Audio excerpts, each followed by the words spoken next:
বিদ্যালয়ের শিক্ষার্থীরা যাতে সুন্দরভাবে সহজভাবে পড়াশোনা করতে পারে সেজন্য রাস্তার পাশেই রয়েছে শিক্ষা প্রতিষ্ঠান এবং তার পাশে রয়েছে একটি পাঠাগার, যার ফলে শিক্ষার্থীরা অন্যান্য বাজে অভ্যাস থেকে বিরত থেকে বই পড়ার অভ্যাস গড়ে তুলতে পারে।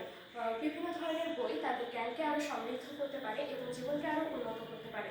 এরপর রয়েছে আজকালকার যুগ বিজ্ঞান প্রযুক্তির যুগ, কিন্তু সেই বিজ্ঞান প্রযুক্তি কখনো কখনো অপরাধে দাঁড়ায়।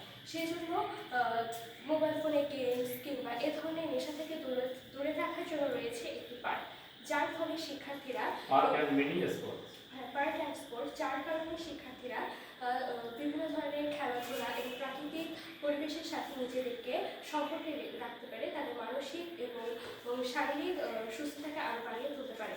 এরপর রয়েছে একটি হাসপাতাল, যা 24 ঘন্টা চালু থাকে এবং জরুরি সেবার জন্য 24 ঘন্টায় মানুষের মৌলিক চাহিদার মধ্যে হাসপাতাল একটি। আমরা জানি হাসপাতাল হচ্ছে ডাক্তার হচ্ছে মানুষের জীবনদানের আরেক উৎস। সেই জন্য আমরা হাসপাতালটাকেও একটি রাস্তার বরাবর রেখেছি, যাতে জরুরি প্রয়োজনে তাড়াতাড়ি হাসপাতালে যাওয়া যায়। এরপর রয়েছে একটি ফায়ার সার্ভিস। এই সময় বিভিন্ন জায়গায় হুটহাট করে আগুন লেগে যেতে পারে, যার কারণে আমরা ফায়ার সার্ভিস আছি, যার ফলে দমকল বাহিনী খুব সহজেই এই আগুন নেভানোর জন্য দ্রুত আসতে পারে। এরপর রয়েছে একটি স্মার্ট শপ। ডিজিটাল উপায়ে এই স্মার্ট শপটি তৈরি করা হয়েছে।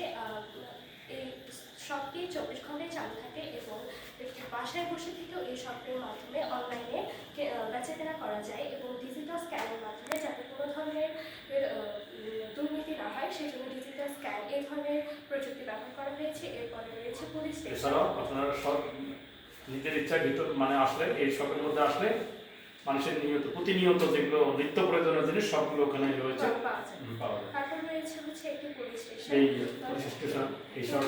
এই শহরে দুর্নীতিমুক্ত নিয়ম শৃঙ্খলার অধীনে আনার জন্য এই শহরে রয়েছে একটি পুলিশ স্টেশন, যার ফলে দুর্নীতি তো দূরের কথা, কোনো ধরনের নিয়ম শৃঙ্খলা যাতে ভঙ্গ না হয় সেই জন্য পুলিশ স্টেশন রয়েছে এবং রাস্তার ধারে এই পুলিশ স্টেশন, যাতে পুলিশ তাদের সরাসরি বিভিন্ন জায়গায় আইন শৃঙ্খলা বাহিনী যাতে এই শহরটাকে নিরাপত্তার চাদরে ঢেকে রাখতে পারে, সেই কারণে আমরা নির্মাণ করেছি একটু পুলিশ স্টেশন। এছাড়াও রয়েছে গাড়ি পার্কিং এর বিভিন্ন স্থান, যেমন শিক্ষা প্রতিষ্ঠানের পাশে, হাসপাতালের পাশে, পুলিশ স্টেশনের পাশে।